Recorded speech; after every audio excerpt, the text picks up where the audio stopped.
Hey you! Yes, you! Do you ever find yourself having a hard time enjoying the things you used to love as a kid because you're becoming old and cynical and nothing will ever be as magical as it was when you were a kid? Well, I got news for you! Welcome to Magical Gaming Moments, where we explore the wonders of video games and go over our favorite gaming aspects that make games so alive and wonderful to enjoy, no matter how cynical and old you've got. Abracadooey!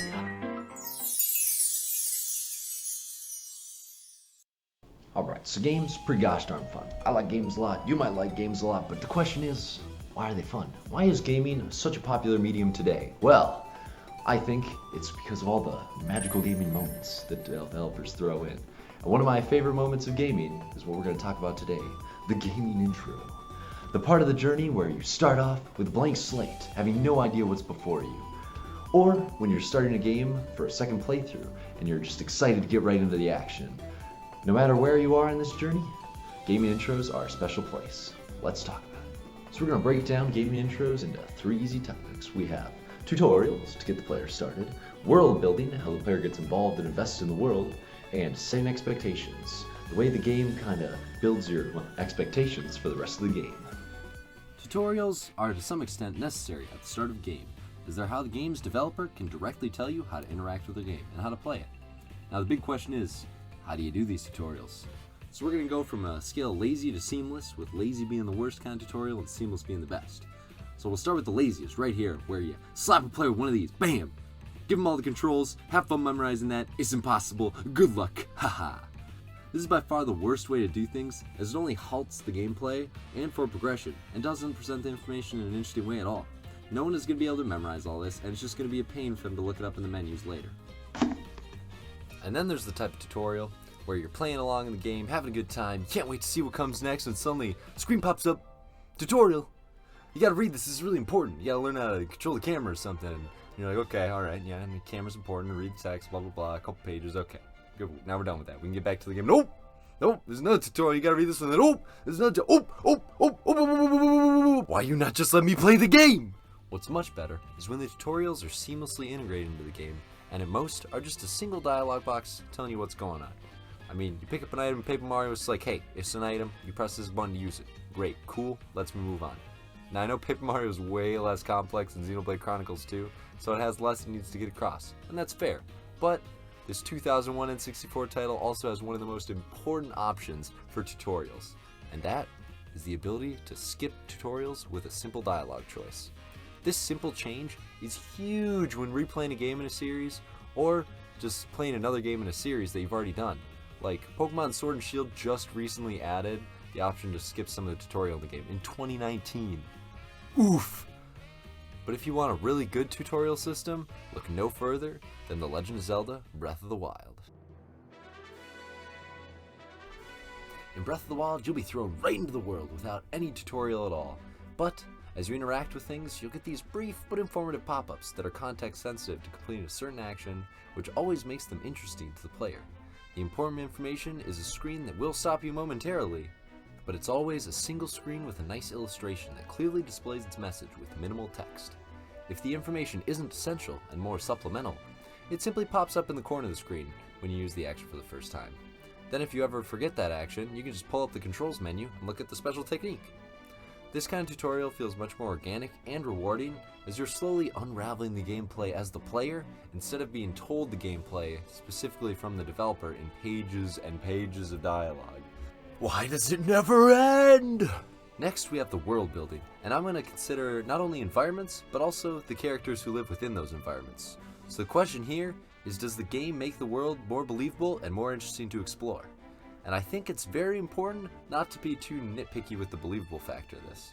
So I mean, I didn't walk into the Goomba village in Paper Mario and be like, oh, there are 5 Goombas, and then walk into that one house and be like, why aren't there 5 beds? Game is bad!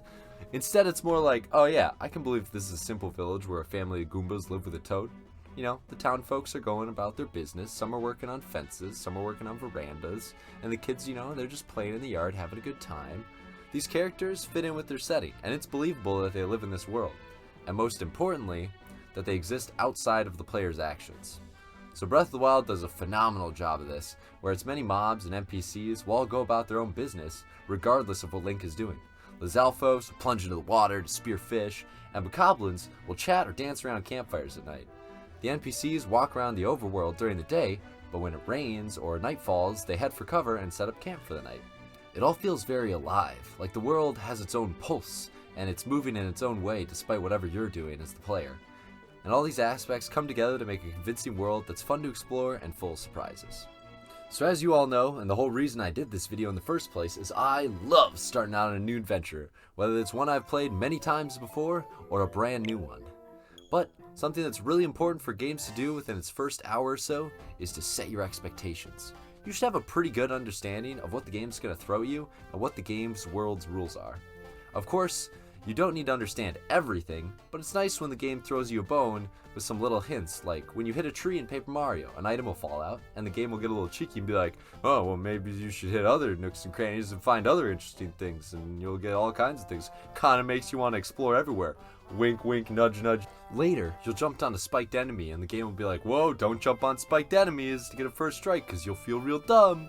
You'll find secrets by shaking bushes, whacking trees. You'll collect items, star pieces, and badges. You'll fight enemies. You'll talk to people to solve different puzzles. You'll make new friends along the journey and level up your stats when you hit 100 star points. All of these basic rules and more are set out for you within the game's short and sweet prologue section. Now, Breath of the Wild, some might think, just lets you loose in the world and says, set your own expectations. Go bananas. Okay. But it does do a little to set your adventure up. First of all, you're limited to only exploring this little tiny portion of the map called the Great Plateau until you collect 4 Spirit Orbs. This lets the developers make sure you don't go and get yourself lost and overwhelmed in the massive overworld right from the start.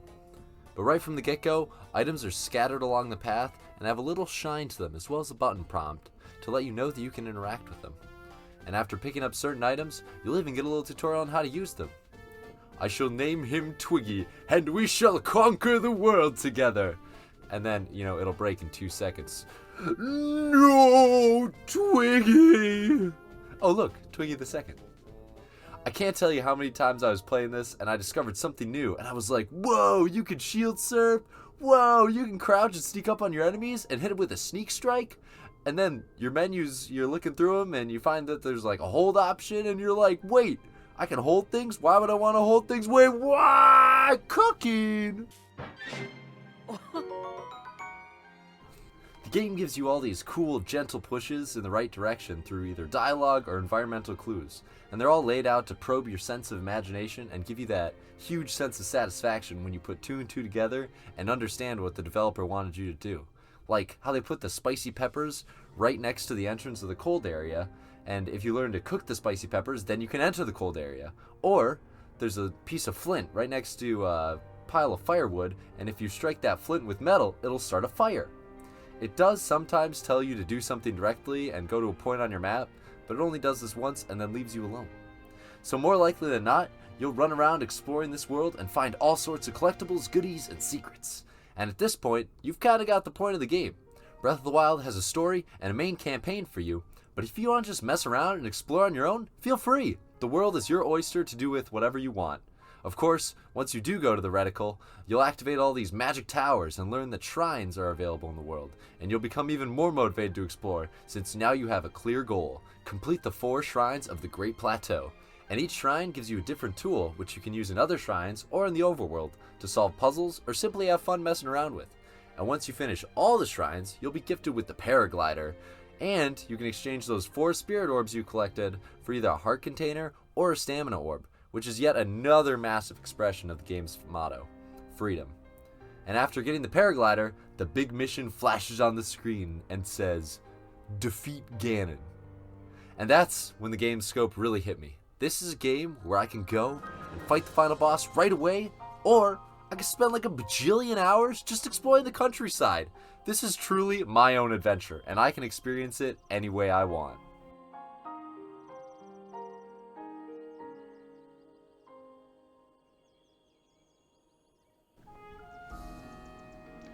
There really is nothing like starting up a game for the first time ever and just getting sucked into it and wanting to sink hours and hours into it. There's only one problem though with loving the start of new games. You keep starting new games and eventually I got all these games to finish. How am I gonna find time to finish them? Thank you guys for watching my very first video on magical gaming moments. Hopefully you have a better understanding of why I think gaming intros are so awesome and why video games are so awesome.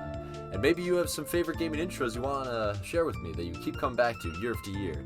And maybe you love that rush of starting up a new game blind. Or maybe you don't even like game intros and you think the beginning of the game is a slog and sometimes you'd rather just get to the meat of the game or the big finale. Tell me all those answers and more in the comments below. I'm Drenkaz and I will see you later.